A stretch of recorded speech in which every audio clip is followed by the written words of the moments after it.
Yom HaZikaron le Chalalei Ma'arachot Israël, jour du souvenir pour se tomber pour l'État d'Israël. איך נפלו גיבורים ויאבדו כלי מלחמה. Comme ils sont tombés ces vaillants et perdus ces armes de guerre. כל יום שעובר כמו נצח, כל יום שעובר ועדיין אתה חסר, כל יום שעובר כמו נצח. Yom HaZikaron le Chayalei Tzahal veNifgei HaPeulot HaEva.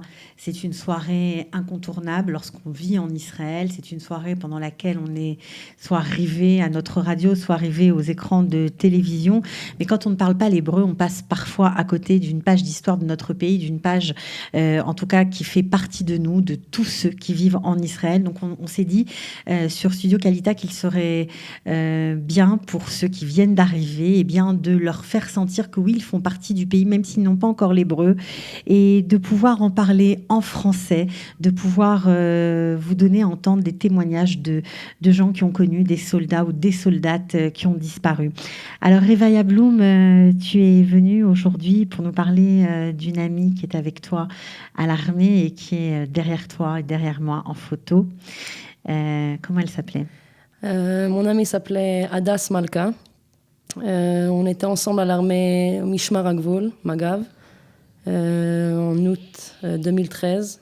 J'ai commencé l'armée, elle est venue nous rejoindre, elle était d'abord à Tzahal. Elle a décidé, après 9 mois à Tzahal, de quitter son job. Elle faisait quoi Elle travaillait, elle faisait son service dans Chel Hayam, l'unité de la mer. De la mer, voilà. Okay. Et elle voulait énormément être soldate combattante dans Magav. Et elle a tout fait, elle s'est vraiment Magav, battue. alors Magav Mishmar HaGvul, c'est la police des frontières. C'est la traduction. Voilà, on peut traduire ça comme ça. C'est pas exactement ce que ça veut dire. Voilà, c'est pas exactement ce que ça veut dire si on met ça en France. Magav Mishmar HaGvul travaille énormément dedans, dans le pays. Ça veut dire on ne sort jamais, on ne passe pas les frontières en dehors d'Israël. On travaille énormément avec la population israélienne, toute la population, que ce soit la population arabe, religieuse. On travaille énormément dans les endroits chauds. Des endroits chauds, dans les endroits, par exemple, la Marat HaMachpelah à Hebron, la Ira Atika, tout ce qui est religieux, la vieille ville, tout ce qui est religieux, tout ce qui est un endroit religieux ça veut dire que ce soit pour le christianisme, le judaïsme ou l'islam, on travaille là-bas. Donc un endroit où le lien avec les populations différentes peut être compliqué. Ouais, beaucoup de tensions de tous les côtés. Ok, que ce soit les Haredim, les Datim Leumim, exactement. Les Arabes israéliens, les Arabes palestiniens. Voilà, exactement. Voilà. Donc c'est pas facile. Facile, c'est pas. Il y a beaucoup de regashot, me'oravim, de sentiments exactement. Quand on travaille là-bas, il faut beaucoup de force. Et donc, voilà. Et donc alors, Hadas Malka, elle n'était pas dans cette unité-là au départ. Elle n'était pas dans cette unité. Elle nous a rejoints après 2 semaines, 2-3 semaines qu'on a commencé la tironout, les classes au début de l'armée. Et elle a signé pour les Vater sur 9 mois de... Alors, elle avait un prix à payer pour rentrer dans cette unité qu'elle voulait absolument... C'était son rêve. Voilà, c'était son rêve, être combattante au sein de l'unité de Mishmar HaGvul. Elle a renoncé à ces 9 mois. Voilà. Ça ne lui était pas compté. C'est comme si elle commençait l'armée pour le premier jour. Voilà, exactement. Donc, elle est arrivée. Elle arrivait avec un grand sourire, en rigolant un petit peu que nous, on était des jeunes et elle connaissait déjà, elle savait ce que c'était l'armée, elle savait comment ça se passe exactement. Mais c'était vraiment une fille avec un grand sourire, toujours à rigoler. Et nous... On voit qu'elle est très belle sur les photos. Ouais, un beau sourire et toujours là pour nous donner de la force et nous dire, allez, souris un coup, c'est pas grave, si c'est dur. Souvenez-vous qu'à la fin, on va finir ces 4 mois et on sera des combattantes. Et... Donc, vous avez fait tous vos tironoutes ensemble, les classes qu'on appelle les premiers pas à l'armée. Donc, elle était forte. Oui, dans tous les domaines. Ça veut dire que ce soit au niveau sportif, au niveau chevrati, au niveau social, exactement. elle était vraiment toujours au centre. Ouais, elle brillait. Exactement.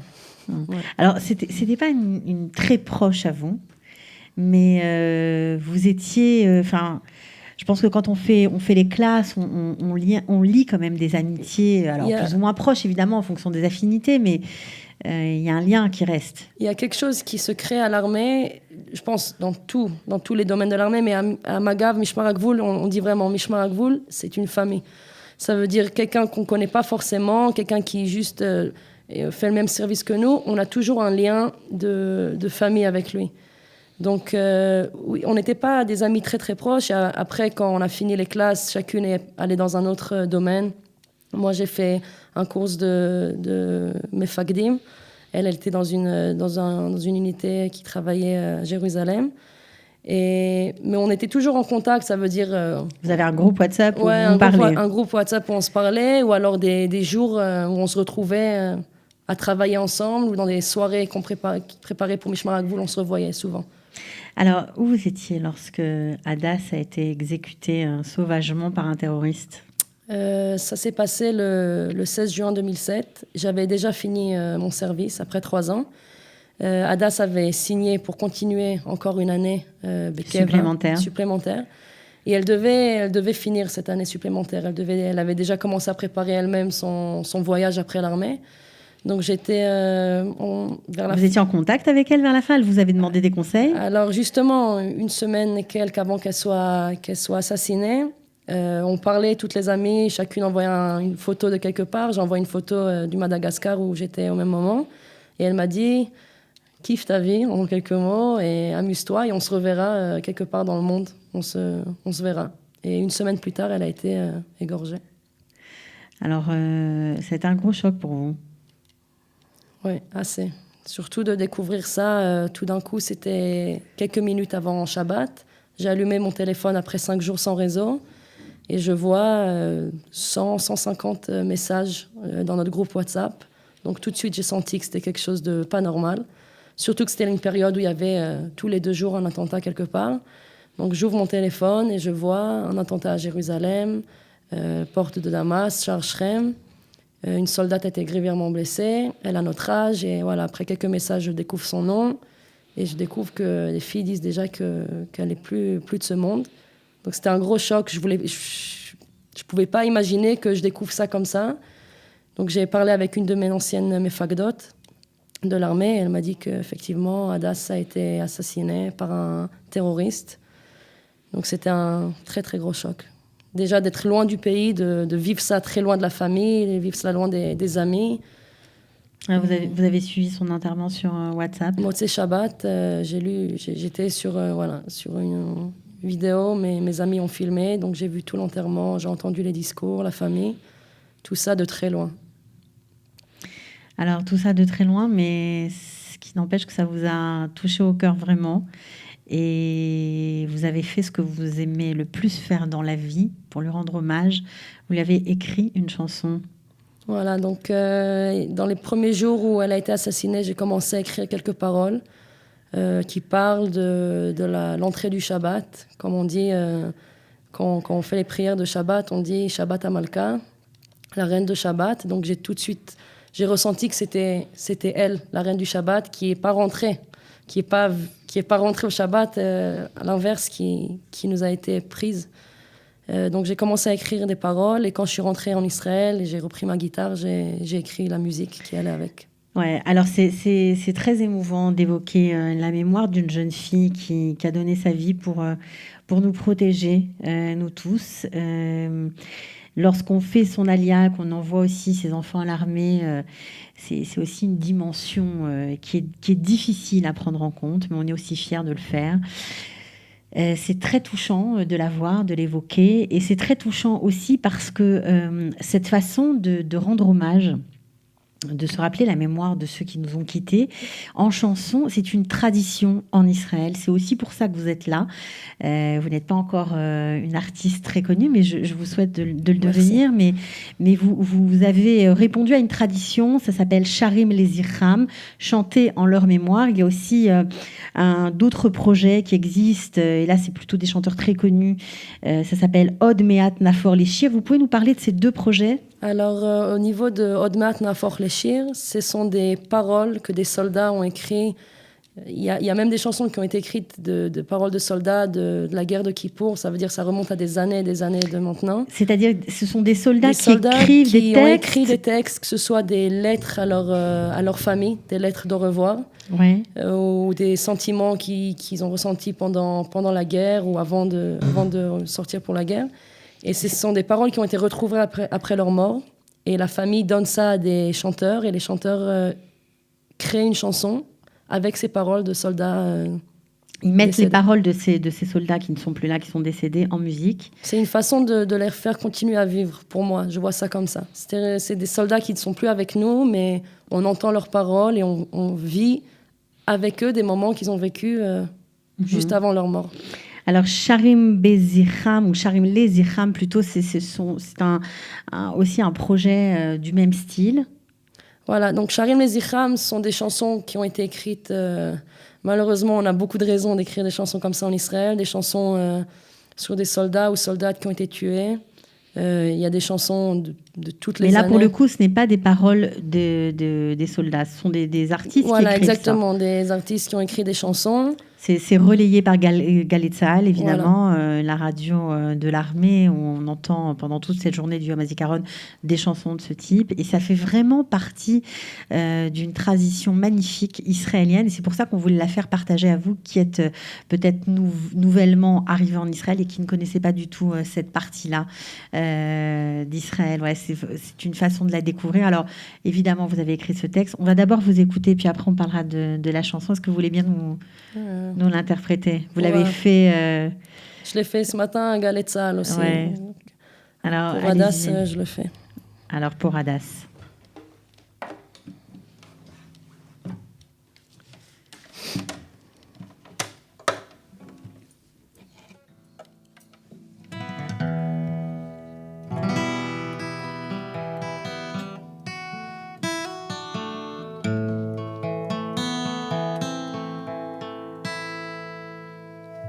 עוד מעט נכנסת שבת המלכה והמלכה עומדת דרוכה ואיתנה עוז והדר לבושה ותסחר לרגע אחרון עוד מעט נכנסת שבת המלכה אך המלכה נופלת לבד על הרצפה, על חומותיה של העיר, שקיעת חמה דומה, אחותי היקרה, מתבוססת בדמה. התעוררי, התעוררי, כי באורך קומי אורי, התנערי הדס מעפרך קומי. התעוררי, התעוררי, כי באורך קומי אורי, התנערי מעפרך קומי. עוד מעט נכנסת שבת המלכה על הרצפה יושבת בתחושה עצומה. אבא חוזר מבית כנסת מביט בעיניה של אמא, דפיקות כבדות בדלת, הזמן עוצר מלכת. לך דודי לקראת מלכה, תשמור נא לי על הילדה, דמעות זולגות שתיקה מרה בהסרחה.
Magnifique, c'est magnifique.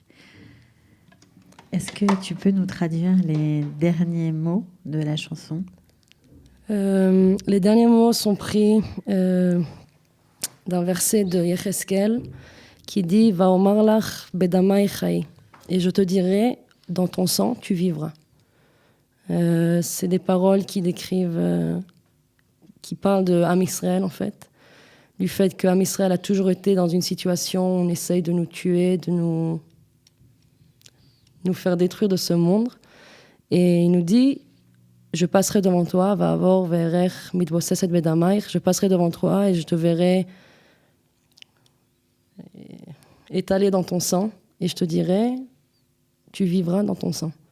C'est des paroles qui disent en fait pour moi que même après la mort de Hadass, elle vivra toujours, même dans cette situation, on l'a fait continuer à vivre. On ne l'oubliera pas et c'est pour ça que tu as tenu à être là aujourd'hui et tu as accepté tout de suite de venir nous parler d'elle. Bien sûr. Alors, ce qui est touchant, c'est que tu ne connaissais pas sa famille, tu ne connaissais pas du tout ses parents et eux aussi ne te connaissaient pas. Ils étaient loin d'imaginer que quelqu'un, quelque part, était en train d'écrire une chanson comme ça, d'enregistrer une chanson comme ça pour leur fille. Quelle a été leur réaction quand tu les as rencontrés? Alors, j'ai contacté le père de Hadass, qui s'appelle David. Qu'on salue. Oui. Shalom David. Shalom les David. Et je lui ai dit que j'étais une amie d'Hadass de l'armée, du temps d'armée, et que j'ai écrit une chanson en son souvenir, que je voudrais la partager avec eux. Donc, je suis arrivée chez eux. Ils habitent Moshav Ezer, qui est à peu près dans le sud du pays, à côté de Kiryat Malachi. Je les ai rencontrés, j'étais chez eux 2h30, 3h. On a parlé de Hadass, on a parlé d'elle dans la famille. J'ai découvert son monde, de leur côté, de leur... Tu étais surprise? J'étais surprise. Je m'attendais à entendre ce genre de choses, comme quoi elle était vraiment toujours là, à mettre toute sa famille ensemble, à les réunir, à s'occuper de ses petites sœurs, de les amener. justement, le vendredi où elle a été assassinée, elle avait promis à sa petite sœur, demain, on va toutes les deux faire une journée ensemble, s'amuser. Et elle n'est pas rentrée à la maison. Donc j'étais vraiment 2h30, 3 heures avec sa famille. Il y a eu vraiment une très bonne connexion qui a été faite. Et je suis jusqu'aujourd'hui, je suis en contact avec eux. Presque chaque semaine, on se parle. Même s'ils m'envoient un message, Shabbat Shalom. Vraiment, chaque semaine. Le fait d'avoir écrit cette chanson, tu as l'impression d'être connectée à son âme ? Plus que ça, j'ai l'impression que j'ai été connectée avec tout son monde. Ça veut dire que j'ai découvert son monde après sa mort. C'est un peu triste de dire ça, mais j'ai connu sa famille, j'ai entendu des choses qu'elle a faites, qu'elle a dit, que je ne connaissais pas. Elle a dit à sa famille quelques Shabbatot avant d'être assassinée. Elle a dit à son père en plein milieu du repas de Shabbat, elle a dit « Si nous, Magav, on ne gardera pas Jérusalem, il n'y aura pas de pays. Im lo nishmor al Yerushalayim, lo tiye lanu medina. » Et d'entendre ça et de savoir que c'est exactement ce qu'elle a fait et c'est en faisant ce qu'elle voulait faire, elle a été tuée en gardant Jérusalem, Béchar Shrem, port de Damas. On est obligé d'évoquer également la mémoire de Hadar Cohen qui est morte au même endroit. Alors elle, c'était le 3 février 2016. Elle était une toute jeune recrue parce qu'elle avait 19 ans. Elle était enrôlée dans les Magav depuis 2 mois seulement. Seulement 2 mois, exactement. On est obligé de rappeler sa mémoire parce qu'elles sont mortes exactement au même endroit. Au même endroit, 1 an et demi plus tard. Oui, pas à la même période, mais juste avant elle. Au même endroit, et c'est très dur parce que pour moi, c'est comme toucher à ma famille. Ça veut dire, pour moi, c'est comme 2 sœurs qui m'ont été prises. Mm-hmm. On avait les mêmes madim, la même volonté, le même esprit d'équipe. Ça veut dire, c'est quelque chose, pas seulement de moi, de toutes mes amies de Magav. Peu importe l'année où on est rentré à l'armée, que ce soit en 2005 ou en 2015, on est toutes reliées, en quelque sorte. Vous vous réunissez parfois pour parler de Malka, pour parler aussi de Hadar. Oui, alors il y a de Hadas et de Hadar. Hadas Malka, pardon. Hadas et Hadar. Il y a eu, il y a 1 mois et quelques, une Afrashat Chala, une soirée où ils ont préparé du pain et fait des prières, et ils ont parlé de Hadas en sa mémoire.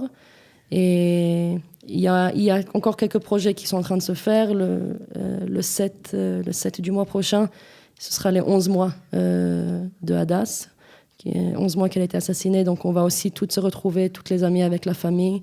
Il y aura des amis de la famille, tout plein de gens, mais nos amis de août 2013, on sera toutes là, ensemble. C'est triste qu'on a des raisons comme ça de se mettre ensemble, mais on se retrouve là-bas et on est fortes ensemble. Ok, nous on est tous derrière vous et on pense bien sûr à la famille de Hadas Malka. On les embrasse très fort. Bon, ils ne parlent pas le français, mais j'espère que tu leur diras que les Olim de France, anciens, nouveaux, toutes générations confondues, eh bien, ça nous touche au cœur vraiment. On est très très bouleversés qu'aujourd'hui encore on puisse mourir assassiné de telle sorte. Voilà. En tout cas, bravo à toi d'avoir su nous redonner un peu d'elle aujourd'hui avec ta musique. On espère que tu iras loin avec ta guitare, avec tes mots que tu sais si bien choisir. On te souhaite bonne chance et bravo pour ce que tu as fait pour elle. Merci beaucoup. Merci à vous. Au revoir.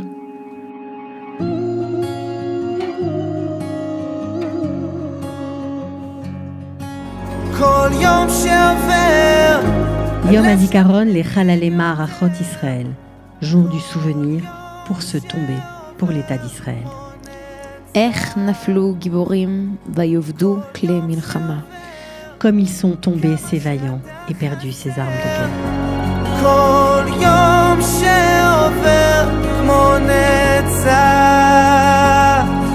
Kol yom she'over ועדיין אתה חסר. כל יום שעובר כמו נצח.